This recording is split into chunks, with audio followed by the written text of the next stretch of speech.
అండి వాళ్ళ ఇంటి ముందుకే వస్తుంటే చాలామంది ముసలోళ్ళకి కానీ వాళ్ళకి కానీ చాలా ఉపయోగం ఉంది. ఇవాళ ఆల్రెడీ 7 చనిపోయారు రాష్ట్రం మొత్తం మీద. వీటన్నిటికీ ఎవరు బాధ్యత వహిస్తారండి? ఎందుకు మీరు ఉన్న పథకాన్ని ఎందుకు కంటిన్యూ చేయలేకపోతున్నారు? ఇప్పుడు గవర్నమెంట్ రేషన్ వ్యాన్లు కొని అన్ని కొని వాళ్ళకి విఆర్ఓలు ఎంఆర్ఓలు పెట్టి అంతా రేషన్ ఇంటికి చేరేస్తుంటే దాన్ని మీరు ఇప్పుడు అంత అర్జెంటుగా రద్దు చేయాల్సిన అవసరం ఏముంది? అది మీకు ఎందుకు అడ్డుగా ఉంది? ఎందుకంటే రేషన్ తీసుకునే ప్రతివాడు జగన్ గారిని గుర్తు చేసుకుంటారని మీరు అనుకుంటున్నారా? ఆ రేషన్ తీసుకునే ప్రతి ముసలాం ఇది జగన్ గారు చేసిన కృతజ్ఞత అని చెప్పి తెలియజేస్తారని చెప్పి మీరంటే జగన్ గారు చేసిన పథకాలు ఏదైనా కొనసాగిస్తే ఆయనకి ఎక్కడ మంచి పేరు వస్తుందని చెప్పేసి ప్రజలకు ఉపయోగపడే పథకాలు కూడా మీరు ఎందుకంటే రద్దు చేయడం అనేది ఇది చాలా వరకు పూర్తిగా తప్పు. దీన్ని మేము తీవ్రంగా ఖండిస్తున్నాం. రేషన్ వ్యాన్ వల్ల 15,000 కోట్లు కూడా స్కామ్ జరిగిపోయింది దీనివల్ల అని చెప్పేసి కూడా కూటమి ప్రభుత్వం అంటున్నమాట. గవర్నమెంట్ వాళ్ళదే కదండి, బయట పెట్టమనండి, చెప్పడం కాదు కదా. ఏదో గుట్టగాల్చి మీ మీద వేసామని గుట్టగాల్చి మీ మీద వేస్తాం మీరు ఆర్పుకోండి అని కాదు కదా. గవర్నమెంట్ మీది, అధికారం మీది, సెంట్రల్ గవర్నమెంట్ మీది. తేల్చండి, మీకు అంత దమ్ముంటే తేల్చి శ్వేతపత్రాలు రిలీజ్ చేయండి. ఎంత అవినీతి జరిగింది ఏంటో. ఎక్కడ అవినీతి జరుగుద్దండి? ఆ అవినీతి జరిగేదే వీటి వల్ల, ఏది డిపోల వల్ల. డిపోల్లో ఎక్కడ రేషన్ ఇస్తారండి? 1వ తారీఖు నుండి 10వ తారీఖు దాకా డిపోలు తెరిచి ఉండాలి, కానీ తెరిచి ఉండవు. వీళ్ళకి అమ్ముకుంటారు. ఇప్పుడు కందిపప్పు మా ముందే కందిపప్పు స్టాక్ దింపుతున్నారు. అడిగితే కందిపప్పు రాలేదంటున్నారు, నూనె ప్యాకెట్ రాలేదంటున్నారు. మొత్తం వీళ్ళే స్కామ్లు వేస్తున్నారు డిపో వాళ్ళు. ఇదన్నిటికీ అరికట్టేసే కదా రేషన్ వ్యాన్లు తీసుకొచ్చింది. ఇప్పుడు మీరు ఆ స్కామ్ను ప్రోత్సహించడం కోసం మీరు రేషన్ వ్యాన్లు రద్దు చేశారు. రేపు ఈ డిపోలీట్లో ఏంటంటే తెలుగుదేశం కార్యకర్తలు కానివ్వండి, వాళ్ళ నాయకులు కానివ్వండి, ఈ రేషన్ అనేది దొంగ రవాణా చేసి అమ్ముకోవడానికి ఈ వెహికల్స్ అడ్డున్నాయి కాబట్టి ఈ వెహికల్స్ తీసేస్తే వాళ్ళు ఇష్టానుసారంగా సాగించవచ్చు అనే కారణంతో వాళ్ళు దాన్ని రద్దు చేశారు. వాళ్ళ రేషన్ వాహనాల వల్లే అక్రమంగా రేషన్ మొత్తం తరలించారు, ఆ పద్ధతి ఉండకూడదని చెప్పేసి డీలర్ వద్ద మేము మళ్ళీ పాత పద్ధతి తీసుకొస్తున్నాం అంటున్నాను కదా. ఏమండి, నేను తెలిసి మాట్లాడుతున్నాను, తెలియట్లేదండి. రేషన్ డీలర్ ఆ డిపో దగ్గర నుంచి సరుకు తీసుకొని వెళ్ళి జనాలకి ఇస్తారు. అది వాళ్ళకి తెలుసా ఆ విషయం? సరుకు తీసుకున్నప్పుడు ఎంత సరుకు తీసుకున్నారు అక్కడ రాసుకుంటారు, తెలుసా వాళ్ళకి ఆ విషయం? నోటెడ్ చేసుకుంటారు, తెలుసా ఆ విషయం? ఇవన్నీ తెలియకుండానే ఎలా రవాణా అవుద్దండి? వీళ్ళకి ఇప్పుడు వీళ్ళెవరికి లెక్క చెప్పవసరలా. వీళ్ళు ఇప్పుడు డిపో వాళ్ళు ఏం చేస్తున్నారు? ఒక రేషన్ కార్డు మీద అన్నీ ఇచ్చేసామని వీళ్ళు రాసేసుకుంటున్నారు. కానీ అక్కడికి వెళ్తే ఆయిల్ లేదు, ఏమీ లేదు, కొత్త బియ్యం ఇచ్చి పంపించేస్తున్నారు. ఫ్రీ బియ్యం ఇచ్చి పంపించేసి మిగతా సరుకులు మొత్తం వీళ్ళు అమ్ముకుంటున్నారు. ఈ అమ్ముకోవడానికి తెరదీపడం కోసం, వాళ్ళ కార్యకర్తలకి మేలు చేయడం కోసం ఇవాళ రేషన్ వెహికల్స్ రద్దు చేసేసి ఈ పద్ధతి పెట్టాడు. జనాలు ఒకసారి చూడండి ఎలా తోసుకుంటున్నారో. ఈ పరిస్థితి కావాలా చంద్రబాబు నాయుడు గారు? మీకు తోసుకుంటా నిద్రలు మానేసి ఒక ముసలావిడ బియ్యం మోసుకెళ్ళే స్థితిలో ఉంది ఇవాళ. ఆ వీడియో చూస్తుంటే కళ్ళమ్మటి నీళ్లు గారుతున్నాయండి. అది కావాలా మీకు? ఇంటి ముందు రేషన్ అది ఎందుకు రద్దు చేయాలండి? మీకు పేదవాళ్ళకి ఏదన్నా ఒక ఉపయోగకర పని జరుగుతుంది, అది రద్దు చేసి మీకేది ఉపయోగం? మీకేది? మీ కార్యకర్తలకు వైన్స్ కావాలా? వైన్స్ ఇచ్చారు. మీ కార్యకర్తలకు భూములు కావాలా? భూములు దోసిచ్చారు. మీ కార్యకర్తలకు ఏం కావాలో అవి దోసిచ్చే పనులనే మీరు ఉన్నారే కానీ ముసలోళ్ళకి పేదోళ్ళకి ఏం కావాలో అవి మీకు అక్కర్లేదు. వాళ్ళకి కావాల్సినవి మీరు తీసేయడంలో మీరు బిజీగా ఉన్నారు. అన్న, ఇప్పుడు వరుసగా కడపలో మహానాడులో నిర్వహించడం జరిగింది. మరి ఈసారి కడప కూడా టీడీపీ దాంట్లో దీనివల్ల వైసీపీకి రాబోయే ఎన్నికల్లో ఏమన్నా ఎఫెక్ట్ జరిగే అవకాశం ఉంటుంది అంటారా? ఏమీ జరగదండి. కడపలో దానిలో మీరు చూస్తే అసలు జనాలు ఎక్కడున్నారండి? ఖాళీ కుర్చీలు కనపడుతున్నాయండి. కెమెరాలు చంద్రబాబు నాయుడు మాట్లాడుతుంటే, ఇప్పుడు ఏదైనా సీఎం మాట్లాడుతుంటే ఏం చేస్తారు? సీఎంని కాసేపు చూపించి జనాలు కాసేపు వెనకాల చూపిస్తారు కెమెరాలు, ఏదైనా మీడియా వాళ్ళు. అసలు జనాలకి కెమెరా తిప్పడానికి కూడా జనాలు లేరండి అక్కడ.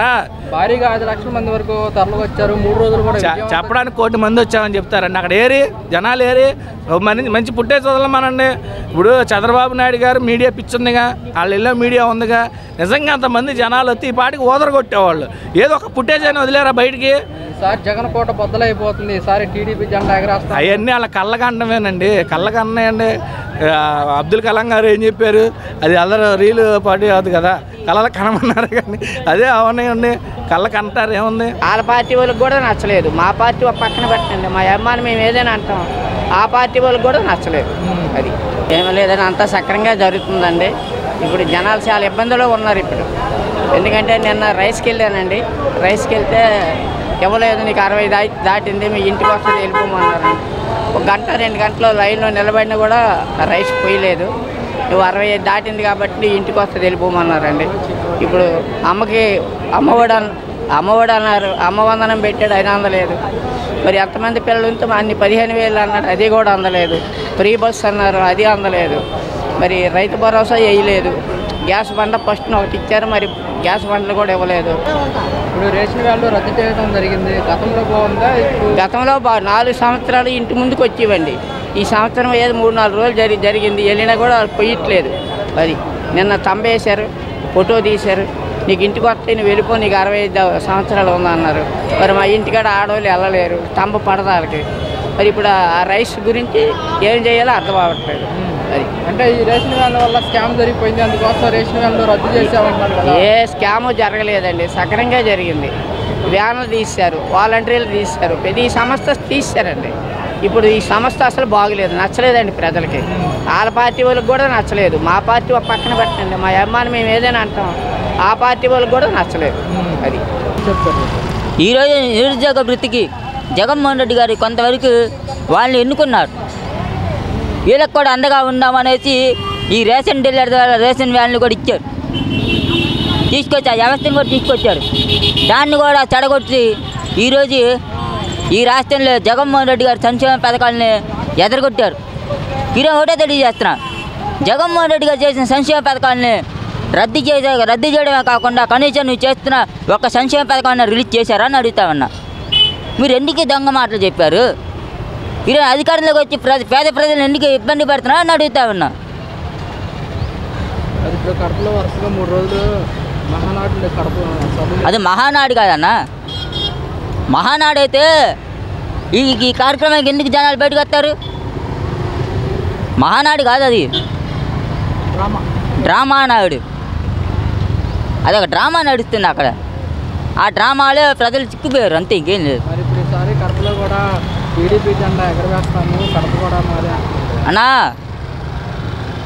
జగన్మోహన్ రెడ్డి గారు పుట్టిన ఏరియా అది, జగన్మోహన్ రెడ్డి కంచుకోట అది.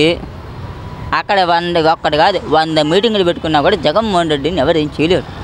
ఎందుకంటే అది రాజారెడ్డి రాజ్యాంగం, రాజారెడ్డి సొంతం. అది జగన్మోహన్ రెడ్డికి అప్పచెప్పారు. రాజశేఖర రెడ్డిగా ఆయన పరిపాలిస్తాడు. అంతేగాని నేను వెళ్తాను, నేను పీకుతాను, నేను పొడుస్తానంటే అది అయ్యే పని కాదు. జగన్ కంచుకోటని బద్దలు కొట్టబోతుంది. ఏడ బద్దలు కొడతాడు? నీ కంచుకోట బద్దలు కొనకుండా ఉంటే చాలు. 2029లో ఆయన కంచుకోట బద్దలు కొట్టేందుకు? సరే, అంతే వద్దు. జగన్మోహన్ రెడ్డిగా బయటకు వస్తుంటే నువ్వు సరే, ఇది అంతే వద్దు. నువ్వు ఒక ఏరియాలో నువ్వు రా, ఒక ఏరియాలో జగన్మోహన్ రెడ్డి గారు వస్తారు. ఎవరు అభిమానులు ఎవరికి ఎక్కువగా ఫాలోయింగ్ ఉన్నది తెలిసిపోద్ది కదా. దేనికి తీసాడండి? పని పాటలకు వెళ్ళి సాయంత్రం పూట కూడా మా బజార్లోకి వస్తే వ్యాన్లో బియ్యం ఎంచుకునేవాళ్ళు. అలాంటిది నువ్వు అసలు దేనికి తీసేవాళ్ళని? వచ్చిన వాళ్ళగానంట కార్డు, లేకపోతే కార్డులు తీసేస్తాడంట. అసలు ఏం పనులండి అలాంటివన్నీ చేయొచ్చా? పిల్లలండి ఎంతోమంది వీళ్ళు డబ్బులు వేస్తారని వాగ్దానాలు చేసినందుకు ఈ రోజున పిల్లలు ఫీజులు కట్టుకోవటానికి లేక నానా బాధలు పడుతున్నారు. నానా బాధలు పడితే ఏం చేస్తున్నారు? డబ్బులు కడతాకి ఎగ్జామ్ రాయలేదు, మొన్నటి దాకా సర్టిఫికేట్లు తెచ్చుకోవటానికి లేదు. మా జగన్ బాబు ఎవరి రోజులకి వెళ్ళొద్దన్నాడు. కొట్టించుకోండి, మన ప్రభుత్వం వస్తుంది, అప్పుడు మనం చూద్దాం అన్నారు. మేము తిరిగిదంటే మీరు అక్కడ మీరు 3 రోజులు వరుసగా కడపలో మహానాడు సేవలు నిర్వహించడం జరిగింది. దీనివల్ల మరి వైసీపీకి రాబోయే ఎన్నికలు ఏమన్నా ఎఫెక్ట్ పడే అవకాశం ఉంటుందంటారా? ఆడు మహానాడు పెట్టినా ఏనాడు పెట్టినా ఆడి వల్ల కాదు ఈసారి. ఆడెట్ట గెలుస్తాడని మీరు అడుగుతున్నారు. మీరు చూస్తున్నారుగా ప్రజల్ని. ప్రజలు ఇప్పుడు మంచి కోపంలో ఉన్నారు. మహానాడు పెట్టుకోమనండి, ఏ నాడానే పెట్టుకోమనండి, ఏది పెట్టుకున్నా సరే ఈసారి గెలిచేది జగన్ గారి. జగన్ తమ్ముడు గెలుస్తాడు, అందరూ ఓట్లేస్తారు, అందరూ ఆయన కావాలని కోరుకుంటున్నారు. ఈసారి కడప కూడా టీడీపీదే అంటున్నారు కదా.